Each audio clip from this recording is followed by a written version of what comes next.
नमस्कार. खऱ्या अर्थानं महाबळेश्वर तालुका आणि या तालुक्यामध्ये जिल्हा परिषद पंचायत समितीची निवडणुकीची रणधुमाळी चालू असताना खऱ्या अर्थानं प्रथमतः जी दुरंगी लढत व्हायची ती आज या तळदेव गाणामध्ये खऱ्या अर्थानं चौरंगी लढत होताना दिसते, ज्याच्यामध्ये सत्ताधारी राष्ट्रवादी काँग्रेस पक्ष, शिवसेना, भाजप आणि उबाटा असे 4 उमेदवार आहेत. आपल्यासोबत आहेत जे खऱ्या अर्थानं कट्टर शिवसैनिक म्हणून ज्यांची ओळख होती, मात्र आज या ठिकाणी या तळदेव गणातून भारतीय जनता पक्षाच्या माध्यमातून उमेदवारी लढत आहेत असे वेंगळे गावचे गोविंद सकपाळ आहेत. तर त्यांच्याशी आपण या ठिकाणी खास बातचीत करणार आहोत. दादा नमस्कार. आमचं DDMमध्ये चॅनलमध्ये आपलं स्वागत आहे. खऱ्या अर्थानं आपली कट्टर शिवसैनिक म्हणून ओळख असताना आज आपण भारतीय जनता पार्टीच्या तिकिटावरती या ठिकाणी उमेदवारी लढवत आहात. एकूण तुमचा प्रचार चांगल्या पद्धतीनं चालू आहे.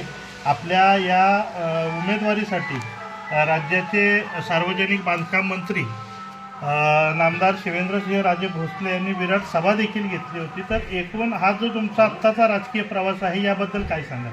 आपला कसं माहिती का, शिवेंद्रराजेंचा पहिलं आणि DM बावळेकरांचं अभिनंदन करतो. आणि राजकीय प्रवासमध्ये कसं की बाबा आपल्याला प्रतिसाद जास्त आहे, लोकांचा प्रतिसाद म्हणजे वयस्कर लोक आहे त्यांचा प्रतिसाद जास्त आहे. कार्यकर्त्यांना न विचारात घेता कार्यकर्ते न विचार घेताना कसं की त्यांचं हे काय पोचत नाही, त्यामुळे आपल्याला जास्त प्रतिसाद आहे भाजपला असं आहे ना. आणि लोकांचं आपल्याला कसं लाडक्या बहिणी किंवा वयस्कर लोक यांचं प्रतिसाद जास्त आहे आपल्याला. खऱ्या अर्थानं या आपल्या सोळशी विभागामध्ये गोविंद सकपाळ म्हणजे एक लहान मुलापासून ते वयोवृद्ध जे आहेत त्या सगळ्यांच्या सुखदुःखात मिसळणारा माणूस अशी एक आपली ओळख आहे. तर तुमच्या या चांगुलपणा स्वभावाचा आणि ओळखीचा खऱ्या अर्थानं या निवडणुकीत तुम्हाला फायदा होईल का? हो, फायदा होणार की. चांगला एक प्रतिसाद आहे शोषितनं.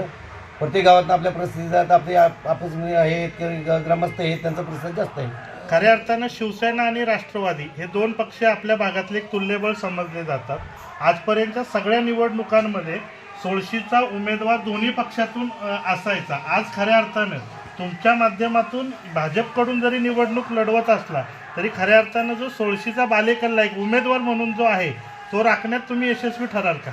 नाही, सोळशीचा बालेकिल्ला आहे का. आणि कसं माहिती आहे का की आपल्याला कोयनेतून उमेदवारी दोघांना मिळाली आणि सोळशीत मिळाली नाही, त्याबद्दल आपल्याला जास्त प्रभाव मिळणार आहे.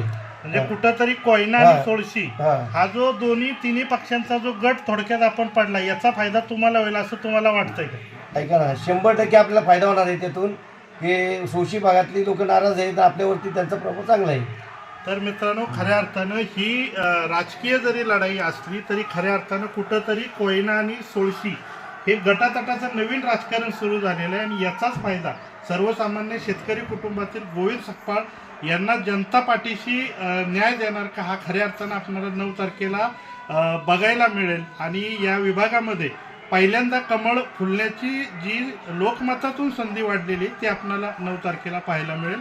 Nitin Gaikwad, DDM news, Vengale, Mahabaleshwar.